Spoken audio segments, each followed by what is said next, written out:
고린도일서 15장 19절 이렇게 보면서 지난 시간에 좀 길게 말씀을 이렇게 드렸습니다. 이제 그 다음 구절 20절부터 보도록 하겠습니다. 네, 20절. 그러나 이제 그리스도께서는 죽은 이들 가운데서 되살아나셨습니다. 죽은 이들의 만물이 되셨습니다. 라는 단어가 나오는데, 만물이라고 번역된 그 단어가 우리말에서도 그렇긴 그런 겁니다만, 가을철에 이렇게 농사를 지었을 때 제일 처음으로 거두어들이는 과일이나 곡식을 일컬어서 만물이라고 이렇게 하고 있습니다. 그래서 우리 구약 시대에 보면 하나님께 제사를 바칠 때 제일 첫 번째 것을 이렇게 주님께 제사로 드리는 그런 이야기들이 나오고 있습니다. 그러니까 첫 번째라는 뜻이죠. 만물이라는 것. 그런데 여기서 이렇게 죽은 이들의 만물이 되셨습니다라는 말은 무슨 얘기냐면, 그리스도가 부활하셨다면 이어서 그리스도 안에 죽은 이들도 부활할 것이라는 그 말씀을 하고 싶은 것입니다. 왜냐하면 가을철에 보시면 우리가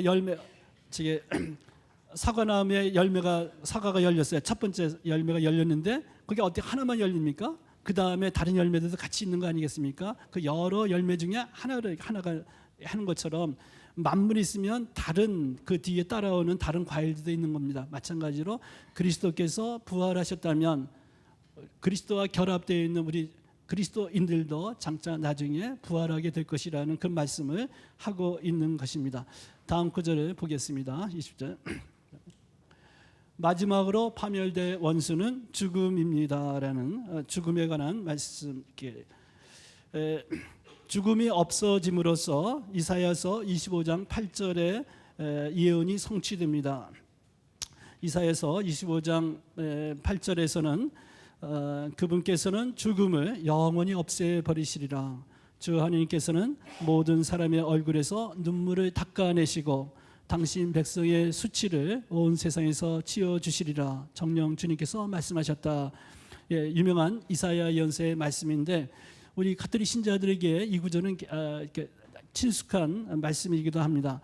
그래서 여러분들이 이렇게 미사 때 몇 가지 우리가 미사 때 사용하는 양식이 몇 가지가 있는데, 그 중에서 제 3양식 세 번째 양식에 보면 이 이사야서 이사야 연서의 말씀이 거기에 인용되고 있습니다.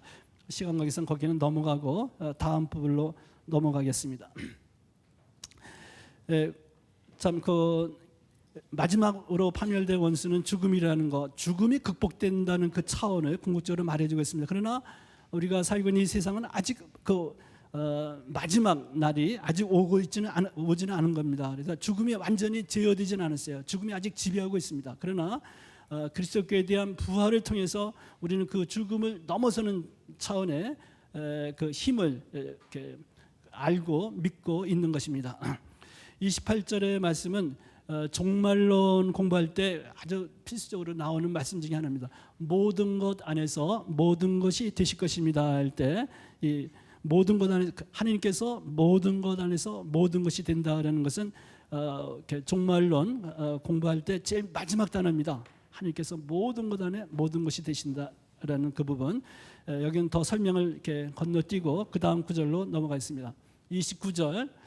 29절의 말씀은 이렇게 많은 질문을 불러일으키는 말씀입니다. 29절에 이렇게 보면 수많은 해석을 자아내기도 하는데, 죽은 사람을 위하여 세례를 받는다. 직역하면 그 위하여라는 단어, 그리스 말에서 휘페르라는 전치사가 있는데, 이 전치사는 보통은 이렇게 무엇을 위하여, 영어의 for 무엇을 위하여라는 뜻으로 번역이 됩니다. 때로는 뭐뭐 대신에라는 뜻으로도 사용됩니다. 그래서 죽은 사람을 위하여 할 때 위하여를 대신에로 이렇게 바꿔놓으면 죽은 사람을 대신해서 세례를 받는다는 얘기가 나오는 건데, 깜짝 놀랄 말씀이 여기 있는 겁니다. 이게 어떻게 된 거냐? 그래서 여러 질문도 나오고 그러는 그런 부분입니다. 그래서 거기에 제가 좀 적어놓고 있는 것은 그와 관련된 설명입니다.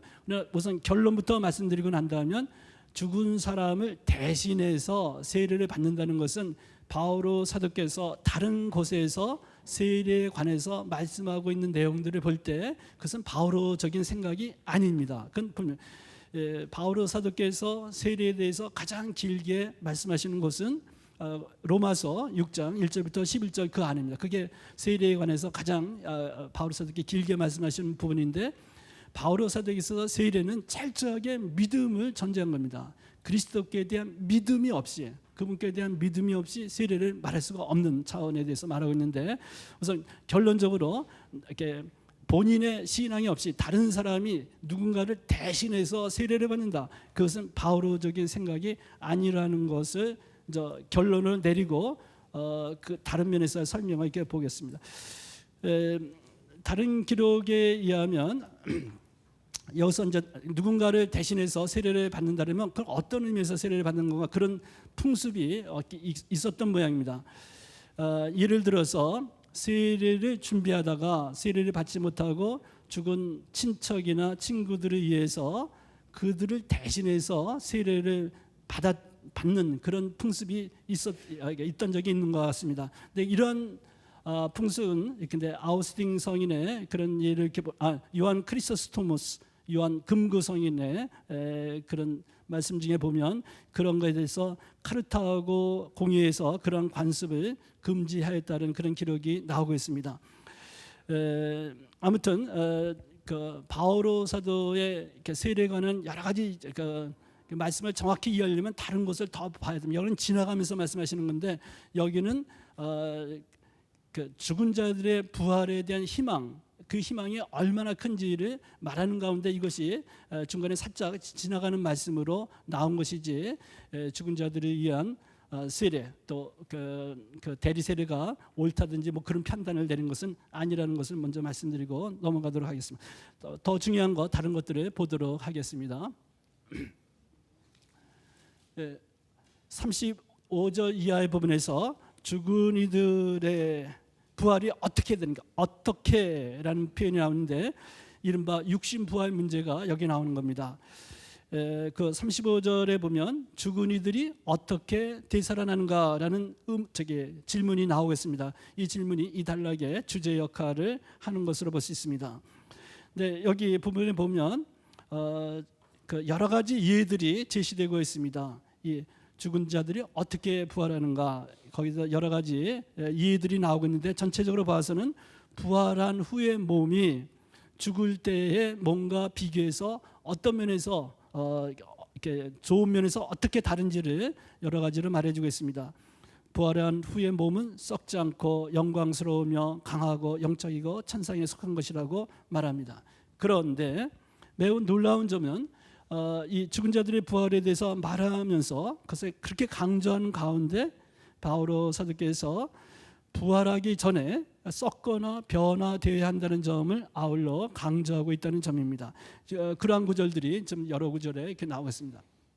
어리석은 사람이여, 그대가 뿌리는 씨는 죽지 않고서는 살아나지 못합니다. 죽은 이들의 부활도 이와 같습니다. 썩어 없을 것으로 묻히지만 썩지 않는 것으로 되살아납니다. 그 다음에 살과 피는 하느님의 나라를 물려받지 못하고 썩는 것은 썩지 않는 것을 물려받지 못합니다. 또 그 다음에 살아있다고 하더라도 이제 마지막 날 살아있다고 하더라도 주님의 날을 이렇게 맞이하게 될 때, 마지막 때 살아있는 상태에서는 그대로 이게 하늘나라에 들어가는 것이 아니라 전적으로 변화되어야 한다는 것을 얘기하고 있습니다. 순식간에 눈 깜빡할 사이에 이 마지막 나팔소리에 글이 될 것입니다. 그런데 이제 여기서 제가 이제 강조하고 싶은 부분이 있습니다. 그리스의 철학자들이 생각하고 있던 게 그런 사회 생명과 우리 그리스도교에서 선포하는 사회 생명에서 큰 차이가 있겠습니다. 그리스 철학자들이 이렇게 그 사회 생명에 대해서 말할 때에는 그 사회 생명은 어떻게 보면 인간 안에 자동적으로 있던 생명이 이렇게 자동적으로 전개되는 식으로 했습니다. 죽은 인간의 육체에 내재 있던 불사불면의 어떤 힘이 자연적으로 전개되는 것으로 그리스 철학자들은 봤습니다. 그러나 바울의 사도, 우리 그리스도교의 사회 생명에 관한 얘기는 자동적으로 전개되는 게 아닙니다. 자동적으로 전개되는 게 아니라 신앙을 통해서, 신앙 때문에 그것이 하느님의 은총 안에서 선물로 주어지는 생명입니다. 서울로 더 정확하게 적혀 있는 대로 보겠습니다.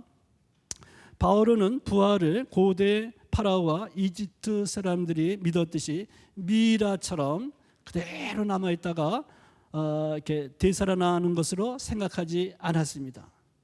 앞에서 이제 그리스 철학자들하고 대비하면서 차이를 말하고, 또 이렇게 우리가 고대 이집트에 관계돼서 고대 박물관에 가보면 뭐 바티칸 박물관도 그렇고, 이집트 자체는 물론이고 파리의 박물관에도 런던에 가도 그렇고, 이렇게 이집트 박물관 가면 을에 미라가 이렇게 있는데, 고대 그 이집트 사람들이 얼마나 사회 생명에 대해서 기다리고 있었는지를 단적으로 보여줍니다.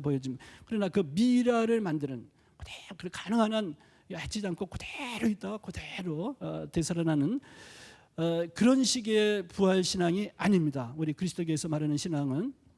그래서 이제 그 밑에 이렇게 설명을 좀 더 붙여놓은 것입니다. 이렇게 설명을 붙여놨는데 여러분께도 보이는지 모르겠습니다. 예, 여기 보고 다음 부분 보죠. 우선 그 미라에 관계되는 거, 그 부분을 이렇게 본다면 저게 여기에 나오는 이 구절은 이렇게 썩는 것을 두려워하지 않는 신앙. 두려워하지 않는다는 말은 조심스러운 부분이야. 우리 인간이 어떻게 죽음에 대해서 어떻게 보면 사멸함 그 차원에서 두려움을 안 갖겠습니까? 우리 자연적으로 보면 당연히 이렇게 두려움을 갖는 것이 자연스럽겠죠. 그러나 우리는 그리스도께 대한 믿음 안에서, 또 그리스도께서 죽음을 이기고 부활하셨다는 것에 대한 믿음을 기초로 해서 그 두려움을 이겨낼 수 있는 희망을 가지고 있는 것입니다. 그런데 어떻게든 조금 더 다치지 않고 조금 더 그대로 보존했다, 그대로 이렇게 다시 되살아난다라는 것이 미라를 만드는, 또는 그 사람들이 가졌던 사회의 생명이 된 희망이라고 본다면, 우리는 그런 식의 이렇게 부활 생명은 아니라는 것을 지금 강조하는 것입니다. 그래서 그 다음 걸 이렇게 보도록 합시다. 적어놓은 거. 육신의 부활이라는 것이 단지 지상생활의 생물학적 연장일 뿐이라고 한다면, 그런 부활은 우리 인간이 염원하는 대상이 결코 아닐 것입니다. 이 부분은 우리가 그냥 젊고 건강한 상태에서 세상을 떠나는 경우가 아니라 아주 고통스럽게 세상을 떠나는 사람들의 그런 처지를 보면 너무나 분명한 것이죠. 너무나 분명한 것입니다. 그것을 염원할 사람은 아무도 없을 것입니다. 죽은 자의 부활이라는 것이 죽을 때 그 처참한 몰골로 그대로 부활하는 것이라면 그것을 희망할 사람이 어디 있겠습니까? 그래서 이제 그런 것에 대해서 여기 이제 좀 보충 설명을 이렇게 드린 것입니다. 단순히 미라처럼 잘 보존되다가 나중에 생명이부터 생물학적으로 연장되는 생명, 그것을 희망하는 것이다. 그런 차원의 희망이 아니다, 이런 얘기입니다. 우리 그리스도교 신앙에서 말하는 죽은 이들의 부활에 대한 희망은 우리가 여기서 하느님의 나라에 대한 예수님의 비유라든가 이런 것을 같이 연결시켜서 생각해 보면 좋을 것 같아요.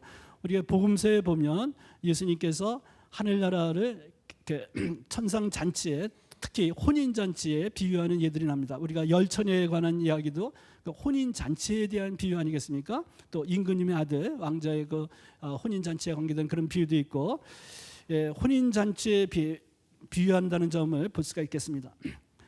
하느님의 나라가 이렇게 혼인 잔치는 뭐 동서 고금을 막론하고, 현대에서는 좀 약간 다를지 모르겠습니다만 인간이 갖고 있는 가장 큰 기쁨을 표현해주고 있습니다.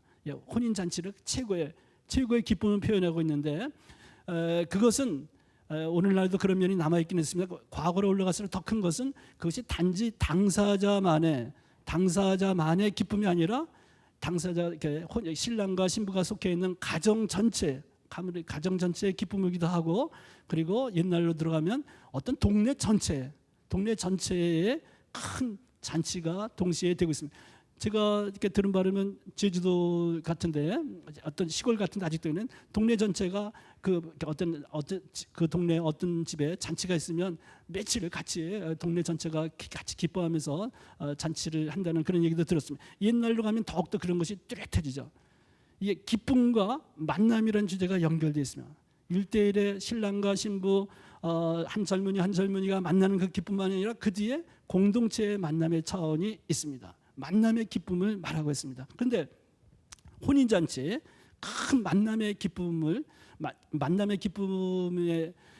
혼인잔치가 가장 잘 대변해 준다고 이렇게 볼 수 있다 그러면 예수님의 비유에서 나오면 하느님의 나라를 혼인잔치에 비유하고 있습니다. 하늘나라에 들어간다. 하늘나라에 들어가는 거대한 이 만남의 기쁨 속에 들어간다는 의미를 포함해주고 있는 겁니다. 그러니까 우리 그리스도교 신앙에서 말하는 죽은 이들의 부활에 대한 희망은 최고의 만남의 기쁨이 있는 생명에 대한 희망입니다. 창조주이시며 우리의 아버지이신 하나님께서 마련해 주시는 전적으로 새로워져 기쁨의 만남에 참여할 수 있는 생명에 대한 희망입니다. 여기 전적으로 새로워져라는 표현이 아까 미라처럼 그냥 그대로 있다가 다시 생물학적으로 연장되는 그런 생명에 대한 희망이 아니라 하느님께서 우리의 창조주시며 자비하신 우리를 사랑으로 이 세상에 보내셨고 사랑으로 이끌어 주셨고 사랑으로 맞아주시는 그분께서 마련해 주시는 지극한 큰 만남의 기쁨, 거기에 우리가 받아들여진다는 것이죠. 바로 이러한 희망입니다. 죽은 자들이 이렇게 되살아난다는 것 그 자체만 갖고는 우리가 희망에 대해서 말하기 어려운 부분이 있어요. 우리가 교리죠. 우리 가톨릭 교회 교리하고 같이 연결시켜서 이렇게 본다면 죽은 사람들은 우리 가톨릭 교리면 우리가 뭐 선한 사람 이 세상에서 의롭게 사는 그런 사람들만 부활하는 게 아니라 다 부활하는 겁니다. 그러니까 죽은 자들이 나중에 때가 되면 부활을 하는 건데 부활해서 심판을 받습니다. 이 심판의 부분이 있어요.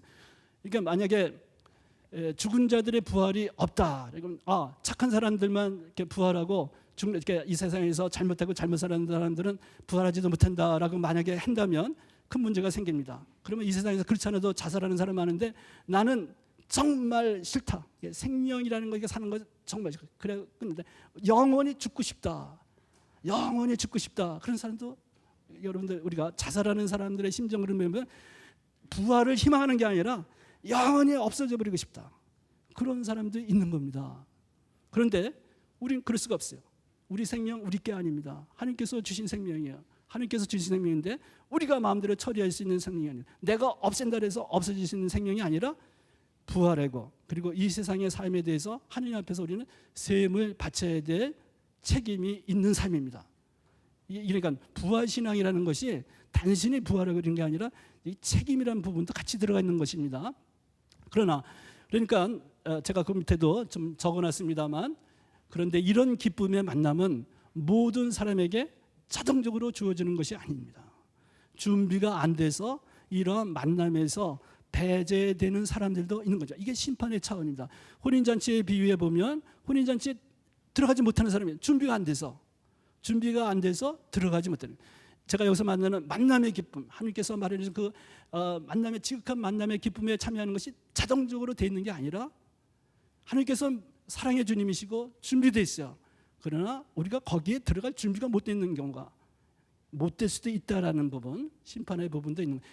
그렇기 때문에 죽은 자들의 부활에 대한 희망 이게 희망일 수도 있겠지만 하여튼 이것은 동시에 우리에게 희망이기도 하고 동시에 우리에게 책임을 묻는 요소가 여기에 들어가 있기도 하는 겁니다.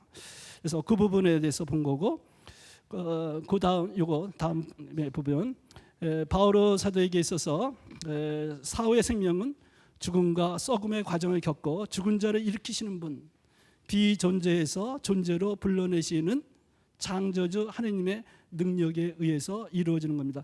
그 로마서 4장 17절은 제가 인용했는데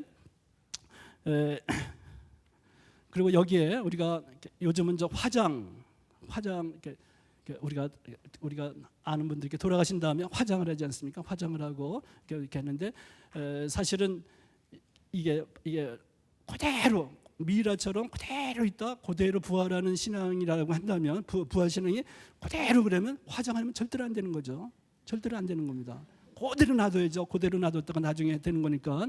그러니까 화장을 할 수 있는 근거는 분명히 이렇게 부활 신앙에 대해서 이렇게 육신 부활, 그러니까 육신의 부활에 대한 그런 신앙을 그대로 놔둬 그대로 그런 식으로 고착되면 사실 화장을 할 수가 없는 겁니다.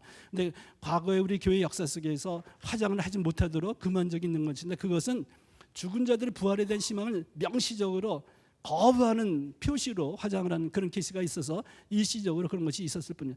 그러나 우리의 생명은 우리가 그러나 여기서 제가 강조하고 싶은 것은 하나님께서 새로 마련해 주시는 선물을 해주지만, 그러나 우리의 개체성 우리가 그 영어로는 person, 라틴어로 페르소나라고 표현하는 오리 고유의 우리 모든 인간은 이 세상에 유일하게 고유한 존재입니다. 다른 사람이 대체할 수 있는 그런 존재가 아니야. 고유한 개체성인데 그런 구분되는 부분이 있죠. 그런 것이 보존되는 의미의 새 생명인 것입니다. 그것이 없다 그러면 우주 공간 속에서 우리 인간이 어딘가 분산되고 어딘가에 흩어진 상태에서 우리가 이 세상에 존속한다는 의미에서 부활이라면 그런 식의 부활이 아니라 우리의 개체성이 됩니다. 그리고 만남을 얘기하고 그런 기쁨을 얘기하려고 한다면 이 개체성이 전제되지 않고서는 될 수가 없는 부분이죠. 그래서 이런 부분에서 우리 그리스도교 신앙에서 이렇게 분명한 부분입니다. 그런데 제가 로마서 4장 17절을 이렇게 말씀드린 이유는 로마서 4장 10절 너무나 소중한 말씀입니다. 아브라함의 신앙을 얘기하면서 벌써 이런 말씀을 하고 있잖아요. 죽은 자를 살리실 수 있는 분이시다. 자, 예수님의 부활이 정말 믿는다면 예수님께서 부활하셨다. 하느님 아버지께서 당신의 아들 예수 그리스도가 십자가 달려 돌아가시고 그랬는데 그를 죽은 자들 가운데서 일으켜 세우셨다. 부활시키셨다. 부활을 여기서 분명히 드러나는 것은 그것이 정말 믿을 수 있는 것이라고 한다면 우리가 믿는 하느님은 죽은 자를 살리실 수 있는 하느님이라는 것이 분명한 거죠. 우리가 예수님의 부활을 정말 믿는다면 죽은 자를 살리실 수 있는 하느님이라는, 이거는 어마어마한 겁니다. 우리가 최악의 경우, 이 세상에 살아가면서 최악의 고통, 최악의 어려움은 죽음에 앞선 그런 두려움일 것 같은데, 그런 죽음에 앞선 그런 적에서 만약에 우리 바울 사도께서 말씀하신 거, 우리 교회의 근본적인 신앙이 죽은 자를 살리신 하느님, 내가 믿는 하나님은 죽은 자를 살려. 비록 내가 이 육체적 죽음을 겪지만, 그러나 내가 믿는 하나님은 이 죽음을 넘어서서 나를 일으켜 세울 수 있는 분이시다. 생명의 주님이시다. 그리고 무엇보다 사랑의 주님이시다. 이게 얼마나 큰 믿음인지가 드러나죠. 그 다음에 비존재에서 존재를 불러내신 하느님이다라고 이렇게 동시에 표현하고 있는데, 이것은 그 철학적인 배경이나 이러면서 바로 이해할 수 있는 겁니다. 우리가 그리스도 신앙이 아니라도 이 세상에 존재하는 모든 사람, 우리 이 공간만 이렇게 바라보더라도 100년 전에 이 세상에 존재하지 않던 우리들입니다. 분명히 100년 전에 여기에 존재했던 사람 없습니다. 그러나 지금 존재하죠? 존재하지 않던 곳에서 지금 존재하고 있습니다. 이 과정이 뭐냐? 우리 신앙의 누르로, 바울 사도의 어떻게 보면 성서적인 표현입니다만, 하느님께서 존재하지 않던 우리를 창조주신 그분께서 우리를 이 세상에 존재하도록 불러주신 겁니다. 하느님께서 우리를 이 세상에 보내신 거고, 하느님께서 불러주신, 존재하도록 불러내신 근본적 그 믿음. 그래서 정말 우리가 믿는 하느님이 존재하지 않던 것을 존재하게 할 수 있는 분이다. 자, 창조주 하느님께 대한 신앙입니다. 그 다음에 죽은 자를 살릴 수 있는 하나님이다. 예수님의 부활에서 드러났죠. 그것을 진정으로 믿는다면 이 믿음이 얼마나 큰 것인가를 근본적으로 말해주고 있는 것입니다. 그래서 거기에 정체성이 확인될 수 있는 생명이다라는 말은 그런 면에서 아까 설명드린 부분이고, 다음 부분 보겠습니다. 거연저 아까 미리 말씀드린 거라 넘어가도 되고, 부활을 죽을 때면 죽음과 썩음을 사이에 둔 차이다. 여기에 죽음과 썩음의 요 차이, 이 차이, 이 간극을 누가 메꾸냐? 우리가 메꾸느냐? 아닙니다. 창조해 주신 하나님께서 메꿔 주신 거야. 그분의 자비. 우리는 끝까지, 죽을 때까지 우리 하나님의 자비하신 하나님께 전적으로 맡기는 차원입니다.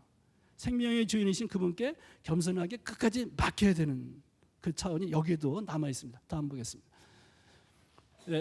여기에 이건 넘어가도 되고, 이것도 본 겁니다. 죽음의 독침은 죄이며 죄의 힘은 율법입니다. 이게 바울 사도의 율법에 관한 말씀, 굉장히 복잡한 부분이지만 이 끝부분 쪽만 연결시켜서 보겠습니다. 사도 바울에 의하면 이 죽음에 처해 있는 인류에게 영원한 생명의 길이 열려 있습니다. 열려 있는 것은 이것은 하나님께서 예수 그리스도를 통해서 우리에게 영원한 생명의 길을 열어 놓으신 것입니다. 열어 놓으신 것입니다. 그래서 그 부활하여 살아계신 주님 예수 그리스도께 대한 믿음을 통해서 그분과 결합해 살아가는 것이 영원한 생명에 이르는 길로 제시해 주신 것입니다. 그런 가운데 율법에 대해서 살짝 말하는데 율법에 관한 바울서의 말씀은 상당히 이게 복잡한 면이 있긴 있습니다만 일단 여기에 적어 있는 대로만 말씀드리면 율법 그 자체는 거룩하고 영적인 것이고 좋은 것이지만 로마서 7장 12절 14절 보면 특히 그런데 문제는 하나님께서 율법을 주셔서 그 율법을 통해서 생명이 이룰 수 있도록 하나님께서 주셨던 것인데 문제는 우리 인간이 죄에 사로잡혀 있는 상태, 죄의 노예가 되어 있는 그런 상태에 있을 경우에 어떻게 되는가?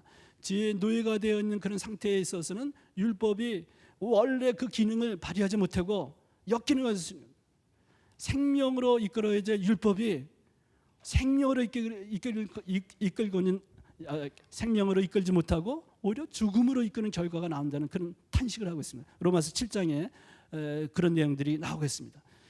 생명으로 이끌어야 될 율법이 오히려 죽음으로 이끌고 이게 문제가 죄의 노예가 되어 있는 상태의 인간이 문제가 됩니다. 죄의 노예가 되어 있는 상태. 그래서 이제 그 다음에 로마서 8장에서는 성령을 이렇게 말씀하시면서 성령에서 거기서 풀려나오는 단계를 말해주고 있습니다. 그래서 죽음의 독침은 죄이며 죄의 힘은 율법입니다. 이와 관계된 부분들이 그와 연관된 부분이라고 볼 수가 있겠습니다. 여기는 그 정도만 보고 나머지 부분 보겠습니다. 이제 요거 넘어가도록 하겠습니다. 제가 정리해야 될 부분이 있고 이제 죽은 이들의 부활에 관한 신앙의 어려운 부분. 제가 강의 시간에 이렇게 마련했습니다만 사실 바오로 사도 당대에 죽은 이들의 부활에 대한 신앙은 정말 이렇게 다른 사람들 그 당시의 사람들도 어려웠던 것입니다. 그리스 사람들도 믿기 어려웠고 그리고 유다인들 가운데서도 이게 죽은 이들의 부활에 대한 믿음에 대해서 이렇게 믿지 않던 사람들이 있습니다. 예를 들어서 우리가 복음서에 보고 사도행전에도 한번 나옵니다만 사두가이들과 바리사이들이 논쟁하는 그런 대목이 나옵니다. 근데 바리사이들은 죽은 이들의 부활에 대한 믿음을 가졌어요. 그러나 사두가이들은 죽은 이들에 대한 죽은 이들의 부활에 대해서 믿지 않았습니다. 같은 유다인들 안에서도 믿지 않았습니다. 사실은 구약의 오랜 전통 속에서는 죽은 이들의 부활에 대한 희망이 그것이 죽은 이들의 부활에 대한 희망이 뚜렷해진 것은 구약시대 후기에 가서 이렇게 뚜렷하게 드러나는 것이지 그전에는 그것이 누구나 죽으면 셔올이라는 데 저승에 간다고 그런 식의 차원에 머물러 있던 것입니다. 그런데 유다인들 가운데서도 이렇게 차이가 있었고 그 다음에 죽은 이들의 부활에 대한 믿음을 갖고 있던 바리사이들에게 있어서도 바리사이들도 어떤 죽은 이들의 부활을 믿은가 하면 세 말이 되면 죽은 자들이 부활하여 심판을 받게 돼. 그런 면에서는 믿음이 있습니다. 요한복음 11장 라자로의 소생에 관한 이야기에 보면 마르타의 입을 통해서 이런 그 당시에 유다인들이 믿고 있던 죽은 이들의 부활의 차원이 어떤 것인지가 드러나고 있습니다. 세 말이 되면 이루어질 일입니다. 그런데 이제 이 예수님께서 부활하신 다음에 그리스도 신앙인들에게서 차원은 예수님이 부활하신 겁니다. 예수님이 부활하셨고 그리고 죽은 이들의 만물입니다. 예수님이 부활하신 것 그리고 우리 신앙인들도 부활하게 될 것이라는 이런 종말론적인 배경이 들어 있습니다. 그래서 어려웠던 것입니다. 그러나 결정적으로 이 어려웠던 믿음을 일반적으로 어려운 것쯤은 초기의 그리스도 신앙인들에게 있어서는 그들에게 이것을 믿을 수 있도록 예수님께서 발현하시고 당신 자신을 드러내 보이시고 이 차원이 있었던 겁니다. 이성적으로 합리적으로 책상 위에서 이것저것 여러 책을 읽고 토론하고 결과로 예수님이 부활하셨다는 것을 믿게 된 것이 아니라 부활하여 살아계신 주님께서 당신 자신을 드러내 보이시죠. 발현해서 당신이 살아계심을 그들이 느낄 수 있도록 했던 겁니다. 발현 체험이 기본입니다. 그리고 바오로 사단계는 더 단계죠. 바울 사도는 한 단계 더 다음 단계라고 볼 수 있지 않습니까? 바울 사도의 경우를 보면 너무나 분명하죠. 바울 사도가 얼마나 예수님을 메시아라고 말하는 것 자체를 용납할 수 없는 사람 아니었습니까? 그러나 이렇게 철저히 믿지 못하던 이 바로가 어떻게 예수님을 믿게 됐어요? 예수님께서 부활하여 살아계신 주님이라고 어떻게 믿게 됐습니까? 하나님께서 당신의 아드님을 바울 사도에게 보여주셨어요. 그래서 바울 사도가 부활하신 주님, 예수님께서 부활하여 살아계시다는 것을 체험하고 그걸 통해서 결정적으로 바울 사도에 온전히 뒤바뀌었습니다. 이런 면에서 이런 걸 이렇게 본다면 부활신앙 우리 그리스도교의 근본적인 믿음인데 이 믿음을 위해서 하나님의 은총이 필요한 겁니다. 하나님의 은총이 필요합니다. 이것을 정말 믿고 나갈 수 있도록. 그래서 우리가 믿음이 은총의 차원을 갖고 있다는 이 부분들이 이런 면에서도 깊은 차원에서 연결됩니다. 자, 이제 시간이 거의 돼서 정리하겠습니다. 다음 부분. 부활 신앙을 갖고 사는 의미를 몇 가지로 요약을 하겠습니다. 예수님께서 부활하여 살아 계시다는 것을 믿는다는 게 어떤 의미를 갖고 있는가? 그것은 지상 예수님께서 사시고 가르치신 길이 구원의 길이고 진리의 길이라는 것을 믿는다는 것을 동시에 의미합니다.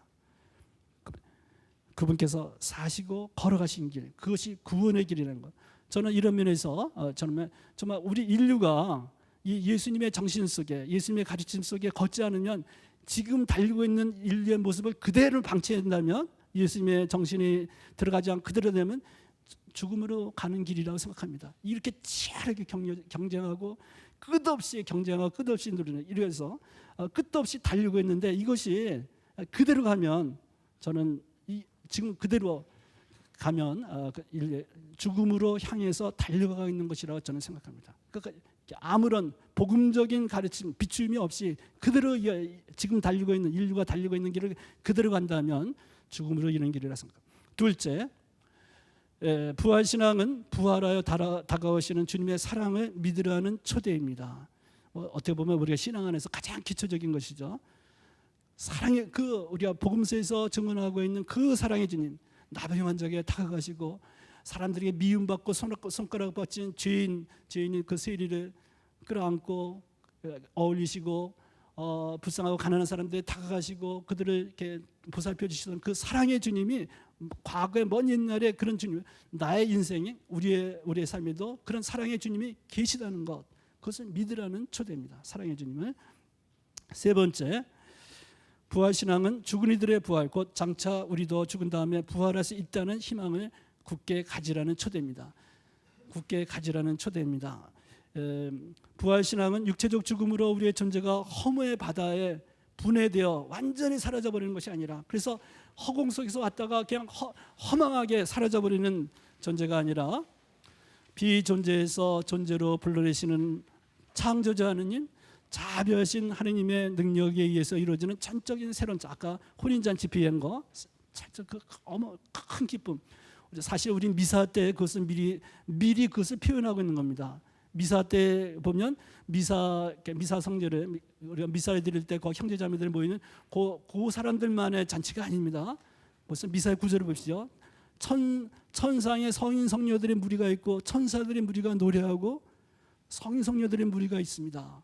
그리고 돌아가신 분들을 기억하고 있고 천상 지상 지하 같이 어우러진 그런 분, 우리가 미리 그거 선취하는 그런 차원이 있어요. 그런 전적으로 새로운 장, 그러나 우리 인간 각자의 고유한 인격의 정체성이 확인될 수 있는 생명으로 부활할 것을 믿으라는 초대입니다. 이러한 부활신앙은 거의 우리 눈에 보이는 이 현세의 삶이 우리의 인생의 결코 전부가 아니라는 것을 일깨워줍니다. 그래서 한편으로는 이 세상 욕심거리에 필사적으로 집착하지 않고도 살 수 있겠습니다. 아까 이 세상이 전부다, 죽으면 모든 것이 끝난다고 할 때는 필사적으로 붙잡아야 될 게 너무나 많습니다. 그리고 사실 돌아가시는 그런 분들 중에서 이거를 못해갖고 어떻게든지 그걸 잡으려고 절규하다가 세상을 떠나시는 분들 많지 않습니까? 마지막 이것을 놓지 못하고 놓을 수가 없는 겁니다. 믿을 수 있는 게 아무것도 없으니까. 그러나 우리는 자비하신 하나님, 창조자 하나님을 믿습니다. 그분께 모든 것을 맡기고 이 세상에서 미처 하지 못했던 거, 미처 이루지 못한 거, 그리고 억울한 것까지 이런 모든 것까지 다 맡기고 자비하신 하나님께 다 맡기고 생명을 주신 그분, 그리고 우리는 그분이 전적 예수님을 통해서 그분이 사랑의 아버지 하나님을 믿고 있습니다. 그래서 아버지 하나님께로 다시 돌아가는, 맡겨드리고 어떻게든지 집착하고 움켜잡고 그렇지 않고도 떠날 수가 있는 겁니다. 훌훌 떠날 수가 있는 그 차원의 이 부활신앙이 아니라면 그것을 가질 수가 없는 부분입니다. 우리는 분명히 이 부분이 있고 우리의 신앙의 선조들이 이런 면에서 그렇게 떠나가는 분들이 많이 있습니다. 정말 아름다운 모습이죠. 얼마나 아름답습니까? 다른 한편으로 아까 심판에 관해서 말한 이 부분을 다시 반복하십니다. 무조건 부활한다는 것 자체가 희망이고 기쁨이 아니라 창조주 자비하신 하나님이 마련하신 잔치에 참여하는 만남의 기쁨이 있는 그 생명이어야지, 그냥 우리가 교리에서 말하는 지옥으로 대변되는 영원한 하나님의 사랑, 만남의 잔치 이런 거에서 완전히 배제된 그런 거로 있는 생명이라면 무슨 희망이 있겠어요? 그래서 여기에 죽는 것으로 모든 것이 끝나는 것이 아니다. 왜? 우리 교리 행실에 따른 하나님의 심판이 남아있는 겁니다. 아까 죽음에 죽고 싶어도 완전히 사라지고 싶고 죽고 싶다 해도 죽을 수 없는 것이 우리의 생명이라는 그런 차원에서 볼 때 이것이 어떤 큰 의미를 갖고 있는지를 봐야겠습니다. 자, 이제 모든 것을 정리하면서 그리스도교 사생관의 유해하기라고 하는 거 기가 막힌 문장입니다. 유령미사 감사성, 우리가 미사 때마다 감사성이 있죠. 근데 저 장례미사나 이럴 때 쓰는 그 감사성인데 여기에 우리 그리스도교의 사생, 죽고 살고 하는 거엔 관이, 그 가치관이 요약되어 있는 부분입니다. 읽어드리겠습니다. 그리스도께서 복된 부활의 희망을 주셨기에 저희는 죽어야 할 운명을 슬퍼하면서도, 죽어야 할 운명에 대해서 슬픔이나 이런 것이 전혀 모든 것 다 없어졌다는 얘기 아닙니다. 분명히 죽음은 두려운 것이고 슬픈 것이고 이별의 차원을 갖고 있고, 그러나 다가오는 영생의 약속으로 위로를 받나이다. 주님, 믿는 이들에게는 죽음이 아니요 새로운 삶으로 옮아가며니 세상에서 깃들이던 이 집이 허물어지면 하늘의 영원한 거처가 마련되나이다. 그러므로 하늘의 모든 천사와 함께 저희도 땅에서 주님의 영광을 찬미하며 끝없이 노래하나이다. 이 감사성에도 나와 있듯이 그리스도교는 예수님의 부활이야말로 죽음의 운명, 허무의 위협 앞에 굴복하는 인간에게 결정적인 희망을 불러일으킨 사건이었다고 믿고 있습니다. 예수님의 죽음과 부활 덕분에 그 죽음의 장벽을 넘어 영원한 생명에 참여할 수 있는 길이 열려 있다라는 선포가, 기쁜 소식의 선포가 있습니다. 하나님께서는 당신의 아들인 예수 그리스도를 통하여 이 고통과 죽음의 골짜기를 지나, 야훼나 날 먹자 시편 생각해 보면 되죠. 이 고통과 죽음의 골짜기를 지나 사랑 자체이신 당신과 영원히 평화롭게 살 수 있는 생명의 길을 계시하였다고 믿고 있습니다. 그 길이 바로 주 예수 그리스도께 대한 믿음의 길입니다. 바로 그 믿음의 길을 신약성경에 여러 가지가 증언하고 있고 우리가 보고 있는 바오로 사도의 서간들도 그러한 것이라고 볼 수가 있겠습니다. 이렇게 해서 이번 달에 강의를 마치도록 하겠습니다. 여러분들 아무쪼록 금년 우리가 같이 이게 시작했는데 이런 성서백주간의 강의, 또 이렇게 고맙게도 평화방송에서 우리 이것을 녹화해서 또 다른 많은 사람들이 같이 느끼고 성경을 참으로 가깝게 할 수 있도록, 그리고 복음을 전할 수 있도록 우리 평화방송 관계자들이 수고해 주겠습니다. 너무나 감사하고 또 여러분 모두에게도 감사드립니다. 다음 시간에 뵙도록 하겠습니다. 감사합니다.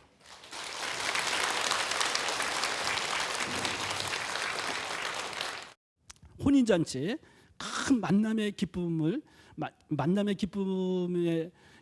혼인잔치가 가장 잘 대변해 준다고 이렇게 볼 수 있다 그러면, 예수님의 비유에서 나오면 하느님의 나라를 혼인잔치에 비유하고 있습니다. 하늘나라에 들어간다는 거대한 이 만남의 기쁨 속에 들어간다는 의미를 포함해주고 있는 겁니다.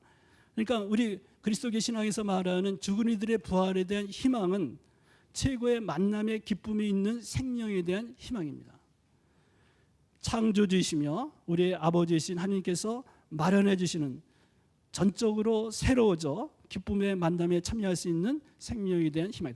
여기 전적으로 새로워져라는 표현이 아까 미이라처럼 그냥 그대로 있다가 다시 생물학적으로 연장되는 그런 생명에 대한 희망이 아니라 하느님께서 우리의 창조주시며 자비하신 우리를 사랑으로 이 세상에 보내셨고 사랑으로 이끌어 주셨고 사랑으로 맞아주시는 그분께서 마련해 주시는 지극한 큰 만남의 기쁨, 거기에 우리가 받아들여진다는 것이죠.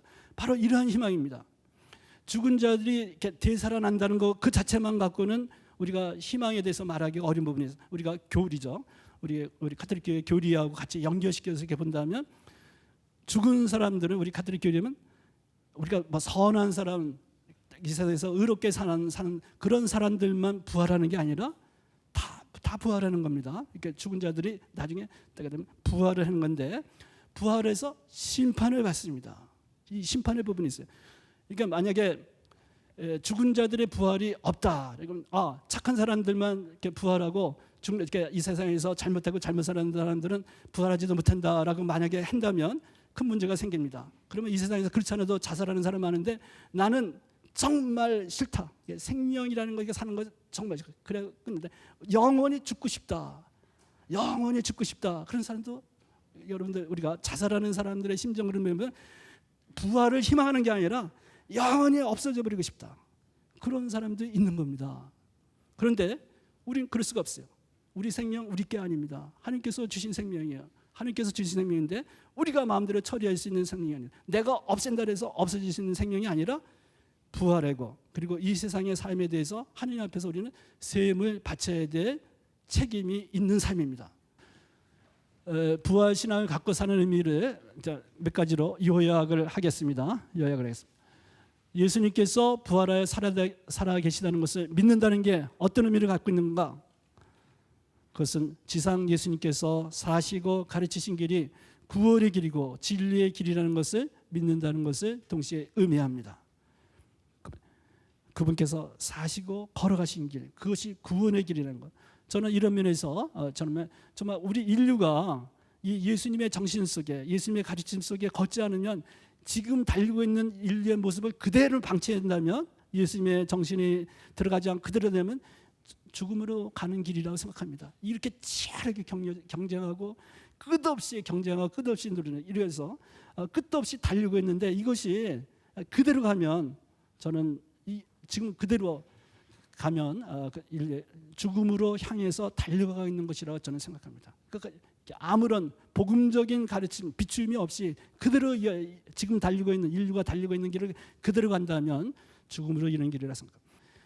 아까 이 세상이 전부 다 죽으면 모든 것이 끝난다고 할 때는 필사적으로 붙잡아야 될 게 너무나 많습니다. 그리고 사실 돌아가시는 그런 분들 중에서 이거를 못해갖고 어떻게든지 그걸 잡으려고 절규하다가 세상을 떠나시는 분들 많지 않습니까? 마지막 이것을 놓지 못하고 놓을 수가 없는 겁니다.